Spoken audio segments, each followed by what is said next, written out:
A esquerda que postula no primeiro turno e vai piorar, tá? Calma, que vai piorar. Não cria uma alternativa no segundo turno, que é o voto nulo, ela se inscreve como uma espécie de consciência crítica do lulismo, que de resto não dá a menor importância para ela. Ela não tem incidência a ponto de alterar.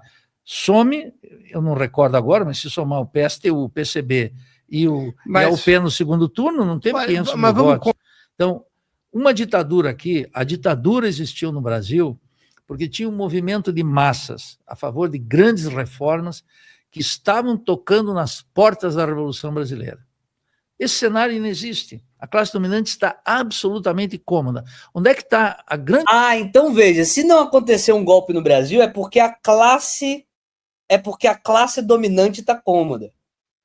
A classe dominante está cômoda. Vocês entenderam? A classe dominante está cômoda. Essa que é a questão. Enquanto o Lula fizer coisa para a classe dominante está com... Então, veja, se ouça. Veja bem.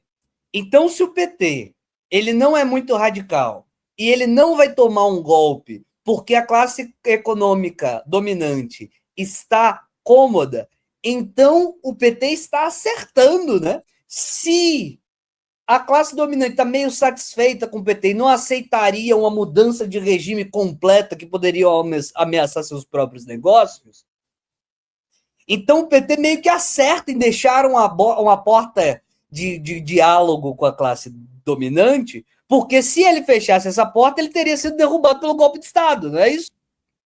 Que raiva que eu tenho! Quer dizer, como que isso é culpa do governo? Veja, admitindo que o que você está falando é verdade. Grande divergência com todos aqueles que nos honraram com um conjunto de elogios hoje no Instagram do Opera Mundi é o fato de que está ausente uma concepção de classe e está presente um fantasma. Mas é o que eu digo, né? E quando eu falei que esse bando de lixo era aceleracionista, aí a galera falava assim, veja bem, não é aceleracionismo não, você nem leu Mark Fisher. Veja, a questão chama de chifrorífula. A chifrorífula que a galera quer é pressionar para que se foda mesmo. E você vai ver, você acha que acabou? Você acha que acabou? Vai ficar pior, vai ficar bem pior. Uma suposição de que se Flávio Bolsonaro vencer, ou outro candidato qualquer da direita, nós estaríamos submetidos a um neofascismo, de uma imprecisão... Mas por que então você mesmo usou a expressão protofascista? É de uma imprecisão. Você viu com a cara de arrogância do filho da puta? Não, mas veja, essa galera tá querendo falar que tem um neofascismo, não é um neofascismo. Aí o Breno falou assim, mas você não falou que era protofascismo? Sim, mas é proto, né? Porque proto não é neofascismo, porque ainda não chegou ainda o fascismo. É só para a gente poder dizer que a gente é contra a direita. Aí a gente chama de protofascismo, que é um fascismo quase, não é fascismo ainda, né? Quer dizer, por causa do prefixo. O problema é o prefixo, filho da puta. Caralho, como eu odeio. O problema é o prefixo. O problema da imprecisão é prefixial. Velho. É sempre uma... ter que tirar do tupi, Ter que tirar do tupi para falar? Todo mundo está dizendo, tem uma ameaça. Você chama de fascista, de protofascista, de neofascismo, chama de tentativa autoritária com vieses de elogio à ditadura militar. Chama do jeito que você quiser, seu merda. A questão existe uma ameaça ou não existe? Se a ameaça está prototípica, se a ameaça está certo, vamos fazer sommelier de fascismo. Esse aqui é o protofascismo, esse aqui é o fascismo clerical, esse aqui é o fascismo com lasers. Não é. A questão não é como chama, termofílico do caralho. Não é como chama. Pergunta para os piranhã como é que eles chamam fascismo. Vão se fuder. Não é de linguagem o nosso problema, o Guimarães Rosa da cabeça da minha rola. Tá? Não é de linguagem. Não é de linguagem o nosso problema. Tá? Então tem uma ameaça ou não tem? Essa é a questão. Tá, mas vamos lá. O Breno mandou a boa. Mas você não fala proto. Sim, proto. Não é a mesma coisa que... então tá, bom. Vamos lá. fascista porque a existência de um fascista e de um candidato a um chefe do fascismo depende de um conjunto de condições que não existe na sociedade brasileira. Não. Eles não têm um movimento de massas organizado. Nada, tem nada. Tem nada, imagina. Poxa, não tem nada. Não tem movimento de massa. Aí não é movimento de massas organizado, é uma base de apoio. Ele não é um movimento de massas organizado, é uma base de apoio muito bem articulada através de comunicação profissional. Não é um movimento de massa. Entendeu? Tem uma base eleitoral sólida, alimentada ideologicamente, organizada dentro de um sistema político completamente podre, que é conveniente às classes dominantes, e da qual a esquerda liberal é copartícipe. A culpa é do PT, né? Tá. Capturar o manejo, quer dizer, tentando capturar o timão do barco. Mas isso já está, do ponto de vista da classe dominante, controlado, completamente controlado. A classe dominante... Não, e o Altman vai colocar isso. Não, tá bom, não tem não, mas assim, tentaram dar um golpe de Estado, né? Tentaram dar um golpe de Estado, né? Vamos lá. Está absolutamente segura. Ela não precisa lançar mão de uma ditadura. E menos ainda de um fascismo ou de um neofascismo. Nós podemos, Breno, nós podemos nos estender mais 10 ou 15 anos nessa democracia restringida, com a podridão do sistema político, consumindo a vida do povo, a riqueza do país, aprofundando a dependência e estimulando o lado da direita. Em qual lugar, na tua análise, dos acontecimentos do final de 2022 e início de 2023, ao que tudo indica, segundo os autos do STF, quando nós vivemos uma tentativa de golpe no Brasil, uma tentativa de golpe militar?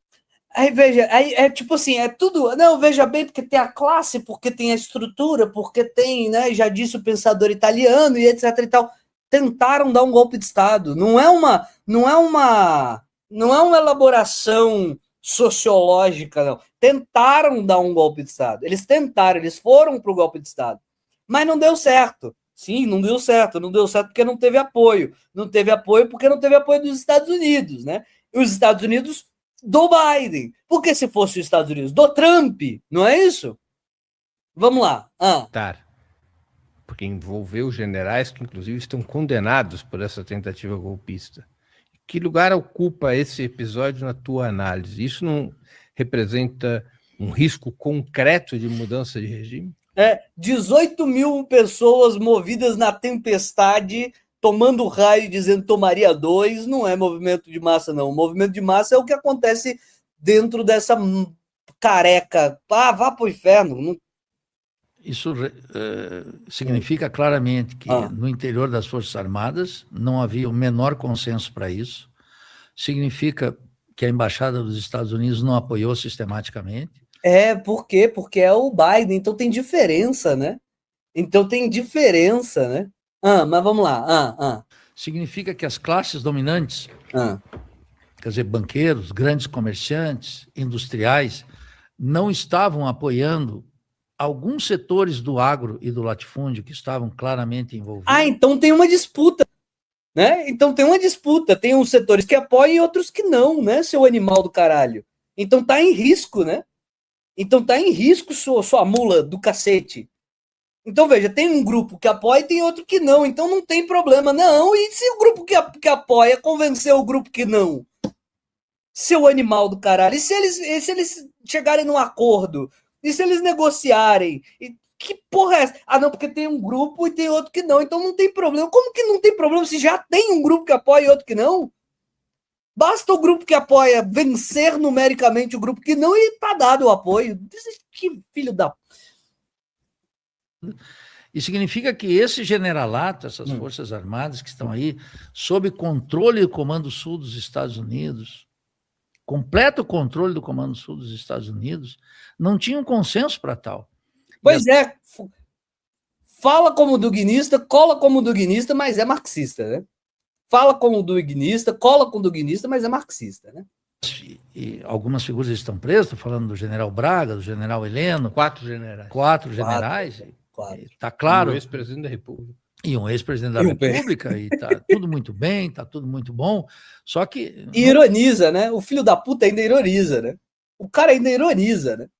O cara ainda ironiza, né? Tá tudo muito bem, tá tudo muito bom, tudo bem, eu tenho que admitir isso, né? Ironiza, ele que é o sábio da montanha na sala, né? Ele que é o sábio da montanha na sala, né? Ocorreu um golpe, nós temos que ver. O golpe não foi vitorioso, mas houve uma tentativa. Isso demandaria uma longa conversa. Tem que ler Marx em alemão, tem que ler esses autores que ninguém liga da Argentina, tem que ler, demanda uma conversa, não demandaria uma conversa. Os caras tentaram, tinha a possibilidade de dar certo e não deu. Que bom, vamos continuar dizendo que não tem perigo, até eles conseguirem ter fração suficiente para dar, né? Porque não tem problema nenhum, né? O que é um golpe? Um golpe é, para quem leu... Encarnou Sócrates, o filho da puta. Encarnou Sócrates, né? Vamos lá. Um golpe, nós temos que ver. O golpe não foi vitorioso, mas houve uma tentativa. Isso demandaria uma longa conversa. O que é um golpe? Um golpe é, para quem leu A Conquista do Estado, de 64, do Dreyfus... Livro que está defasado, inclusive. Mas tá bom, é um bom livro. A ampla documentação, Sim, analisando... mas aquilo ali, 64, foi um golpe bem sucedido. A documentação presente até o momento revela que houve, pelo menos como trama, uma tentativa golpista. Que setores das Forças Armadas, controlados pelos Estados Unidos, sem nenhum compromisso com o povo, mas tenha uma tentação golpista. Trama... se tem um setor das Forças Armadas que se relaciona com os Estados Unidos e tem uma tentação golpista, sim, é esse que é o perigo que a gente vive. Seria prova suficiente. E essa galera elegeu o presidente da República, o perigo é esse. O indício sobre as intenções ou os riscos que o bolsonarismo representa. O fato de não ter dado certo, de não ter sido bem sucedido, reflete uma correlação mais ampla nas classes dominantes, no país, a correlação internacional. Eu entendi esse teu argumento. Agora, houve uma intenção golpista por parte de Bolsonaro. Eu posso admitir isso. Eu posso admitir isso, como se ele estivesse sendo derrotado, né? Você percebe? A linha, eu posso admitir isso. Não, você não pode admitir, você não tem que admitir, foi o que aconteceu. Não depende da sua autorização. Eu posso admitir isso, eu posso admitir. De fato, eu tenho que admitir isso, porque é foda que isso joga contra o meu discurso, né? Então eu tenho que admitir isso, né? Veja, você não tem que admitir merda nenhuma, foi exatamente o que aconteceu. Você parte do fato de que foi isso que aconteceu. Você não cria a história que você quer. Não é uma questão, você admitir ou não admitir, não vai mudar o fato de que aconteceu. O teor, o tom de voz, ele claramente está na defensiva. Isso é contra a narrativa dele, né? O mundo real é contra a narrativa dele. Aí nós temos que voltar ao conceito de classe. A classe dominante disse, Bolsonaro, não. A classe dominante disse. E a classe dominante disse, você vai para a cadeia. E disse mais, para os generais que estão aí... Não, a classe dominante não disse não, foi uma disputa do caralho. Foi uma disputa do caralho. A galera dizendo não, a outra galera dizendo sim, aí a outra galera dizendo não, aí a galera que dizia sim, a outra dizia não, e aí é para notícia, e aí é para Jovem Pan, e etc e tal. Não tem a classe dominante. Tem classes dominantes no plural. Sua mula do caralho. São pessoas, não tem um espírito chamado classe dominante. Existe briga entre as pessoas que estão na classe dominante. Seu animal do caralho. A gente estava em risco, é sempre eles, né? Sempre eles. É o senhor John, classe dominante da Silva, pro caralho, né?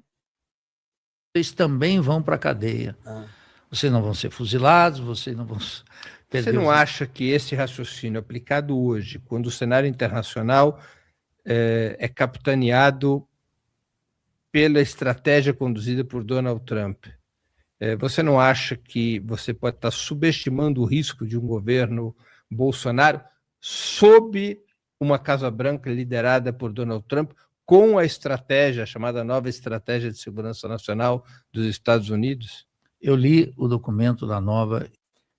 Certo? Então, veja, você disse, não tinha conjuntura para isso. Aí ele citou a classe dominante, né, a classe dominante da Silva, chamado Joe Biden, né? Ele impediu, aí de beleza, é a classe dominante da Silva. E agora, que o Trump talvez não tenha mudado, Porque não existe um negócio chamado classe dominante da Silva, seu velho burro filho da puta. Vamos raciocinar. Se a questão é a classe dominante com o Joe Biden não estava afim. Mas talvez não exista uma coisa chamada classe dominante da Silva e talvez exista versões e opiniões diferentes dentro da classe dominante, olha só. Seu animal do caralho. Né? Talvez seja assim que seja o mundo real. Tá bom, então vamos ver a resposta dele. Ele disse que leu o documento, né? Vamos lá. Estratégia de Segurança Nacional dos Estados Unidos. E como acompanho o tema do imperialismo e esse conceito ordena também minha análise, eu não vi concretamente nada de novo nesse documento que não... Então, o Biden e o Obama e o Trump é todo mundo igual, né? Ele leu o documento e aí com a minha norteação teórica, com minha análise nacionalista, para mim é a mesma coisa, não é isso? Não tenha sido cometido por governos democratas e governos republicanos.